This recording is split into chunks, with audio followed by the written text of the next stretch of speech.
अस्सलाम वालेकुम। कैसे हैं आप सब लोग? उम्मीद करता हूँ आप सब खैरियत से होंगे। मेरा नाम अली रज़ा है और मैं आपकी खिदमत में हाज़िर हूँ दोबारा। इस ट्यूटोरियल में हम सीखेंगे कि आखिर डेटाबेस होता क्या है, व्हाट इज़ डेटाबेस, आखिर डेटाबेस का इस्तेमाल कहाँ पे है, ये डेटाबेस की टर्म आई कहाँ से और होता क्या है। इस चीज़ को समझने के लिए सबसे पहले हमें दो तीन चीज़ें सीखनी पड़ेंगी। ये टर्म सबसे पहले सीखनी पड़ेगी, what is database. So in this session के हम सीखेंगे कि डेटाबेस होता क्या है, किन किन जगहों पे इस्तेमाल होता है और आखिर डेटाबेस का इस्तेमाल हुआ ही क्यों।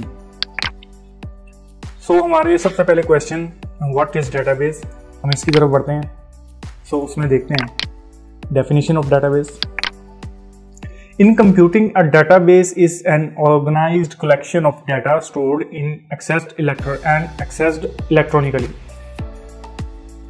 डेटाबेस का अगर आप सिंपली मतलब लें कि डेटाबेस होता क्या है, तो सिंपल ये है कि एक कलेक्शन है डाटा की, जिसमें आप समझ लें कि एक स्टूडेंट की डिटेल है, जिसमें स्टूडेंट का नाम है, उसका फ़ोन नंबर है और उसके बाद उनकी डेट ऑफ बर्थ है और क्लासेस हैं।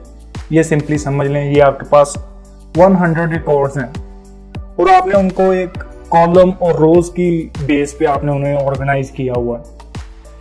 सो इस चीज़ों को हमें कॉलम और रो की बेस पे ऑर्गेनाइज करने के लिए एक स्पेसिफिक स्ट्रक्चर चाहिए होता है और इनको स्टोर करने के लिए एक स्पेसिफिक प्लेटफॉर्म, एक जगह चाहिए होती है जहाँ पे ये स्टोर हो इन अ प्रॉपर मैनर, ताकि आप एक्सेस करते वक्त आपको मुश्किल ना हो, इसको कुछ भी करते वक्त, चेंजिंग्स करते वक्त आपको मुश्किल ना हो, इजीली एक्सेसिबल हो और आप इलेक्ट्रॉनिकली आप उसको इजीली एक्सेस कर सकते हैं।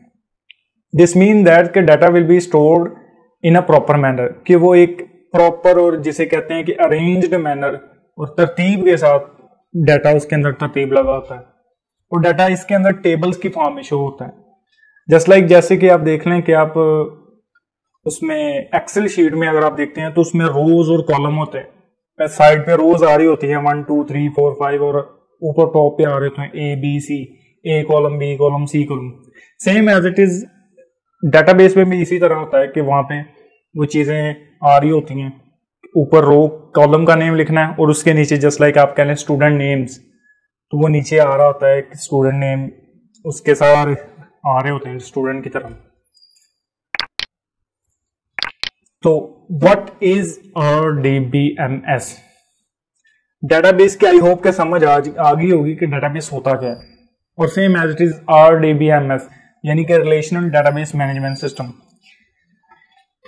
इस टर्म से रिलेशनल के जो टर्म है, इससे वैसे ही अंदाजा हो रहा है कि रिलेशन आखिर इसका मतलब क्या है, ताल्लुक, एक ताल्लुक है। डेटाबेस के अंदर मुख्तलिफ टेबल्स होते हैं, उन टेबल्स के अंदर रोज और कॉलम होते हैं जो एक स्पेसिफिक डाटा स्टोर कर रहे होते हैं एक सीक्वेंस मैनर में। जस्ट लाइक आप कह लें कि वो स्टूडेंट्स का डाटा स्टोर कर रहे होंगे, वो स्टोर हो रहा है, ऑब्वियसली हो रहा है। और सेम दूसरी तरफ आप एक और टेबल लेते हैं, उसके अंदर उसी स्टूडेंट की या उसी यूजर की वो और डिटेल सेव हो रही होंगी। तो ये सारे टेबल जो हैं, फॉर एग्जाम्पल ये दो टेबल हैं, इन दोनों टेबल्स का आपस में एक ताल्लुक है कि आधी इंफॉर्मेशन उसमें स्टोर हो रही है, आधी दूसरे टेबल में स्टोर हो रही है। तो ये एक दूसरे के साथ लिंक है कि आप लिंक बना सकते हैं कि ये इसके साथ ताल्लुक रखता है, इसकी डिटेल्स इसके अंदर भी हैं और इसके अंदर भी हैं, पहले वाले के अंदर। सो रिलेशनल डेटाबेस कुछ इस तरह से काम करता है। A relational database is a digital database based on a relational model of data. इस मीन के ये एडवांस लेवल का डेटाबेस है जो 1970 में इसको वो किया गया था, प्रेजेंट किया गया था।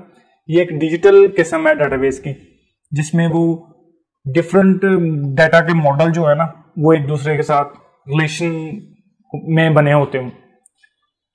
A system used to maintain relational databases is a relational database management system, यानी कि एक ऐसा सिस्टम जो इसको मैनेज करने के लिए, इसको मेंटेन करने के लिए जो यूज होता है उसे सिंपली तौर पर RDBMS यानी कि रिलेशनल डेटाबेस मैनेजमेंट सिस्टम कहा जाता है। और many other relational database systems have an option of using SQL। जिस तरह हर एक एप्लीकेशन, हर एक सॉफ्टवेयर डेवलपमेंट कंपनी, एनीथिंग जो भी आप समझें, उसको डेवलप करने के लिए एक लैंग्वेज ज़रूरी होती है सीखने के लिए। C#, C++, .NET, visual basic या और बहुत सारी ओरेकल वगैरह हैं, उनको सीखने के लिए, उनको वो सीखेंगे तो आप वो बना सकेंगे। इसी तरह SQL को मैनेज करने के लिए भी, डेटाबेस को मैनेज करने के लिए भी एक लैंग्वेज यूज होती है जिसे SQL बोला जाता है इन शॉर्ट वर्ड, और वैसे इसका नाम है स्ट्रक्चर्ड क्यूरी लैंग्वेज। ये डेटाबेस के अंदर चलती हैं, यानी कि डेटाबेस सर्वर के अंदर चलती हैं क्यूरी, तो वो हमें स्पेसिफिक जो डिजायर्ड हमें वैल्यू चाहिए या वो हमारा काम करके देते हैं। तो ये बहुत इजी वे में आप इस चीज को सीख सकते हैं। सो डोंट बी पैनिक, आपने परेशान नहीं होना है कि ये बहुत मुश्किल ट्यूटोरियल होगा, लेकिन ये है कि मेरे ख्याल के मुताबिक आज तक मैंने जितनी भी पढ़ी हैं, मैंने 3 साल 4 साल के करियर में लैंग्वेजेस, तो सबसे इजी लैंग्वेज जो SQL की है, जिसके अंदर इंग्लिश के वर्ड्स यूज होते हैं। जस्ट लाइक हमने डाटा फैच करना है तो उसके लिए सिलेक्ट फ्रॉम दिस टेबल, यानी कि एवरीथिंग इंग्लिश सेंटेंस पूरा यूज होता है इसके अंदर। सो इस वजह से ये भी बहुत अच्छी है कि इजीली आप समझ सकते हैं कि कौन सा काम कब क्यों कैसे करना है, क्योंकि ये इतनी आसान है कि आप समझ लें कि सेम इंग्लिश आप सीख रहे हैं और एक कंप्यूटर से आप बात कर रहे हैं, सिर्फ इंग्लिश में बात कर रहे हैं। सो ये थोड़ा सा इंट्रोडक्शन था कि SQL डेटाबेस और डेटाबेसेस होती क्या हैं।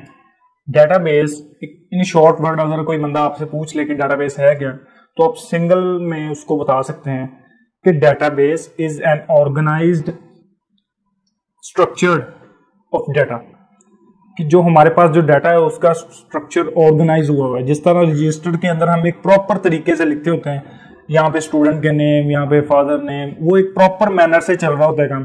सेम इसी तरह इस चीज को डिजिटलाइज करने के लिए डिजिटलाइज किया हुआ है ये डेटाबेसेस की बेस। सो आज के लिए इतना ही। इंशाल्लाह अगले लेक्चर में हम इसके बारे में डिटेल बात करेंगे। अगले लेक्चर में हम थोड़ी इसकी इंस्टॉलेशन के बारे में जानेंगे कि इंस्टॉलेशन किस तरह करनी है और डेटाबेस सर्वर की, और इसमें कौन कौन सी क्यूरीज चलती है। सो आज के लिए इजाज़त दीजिए। अल्लाह ने बेगवा, अल्लाह ने के मान।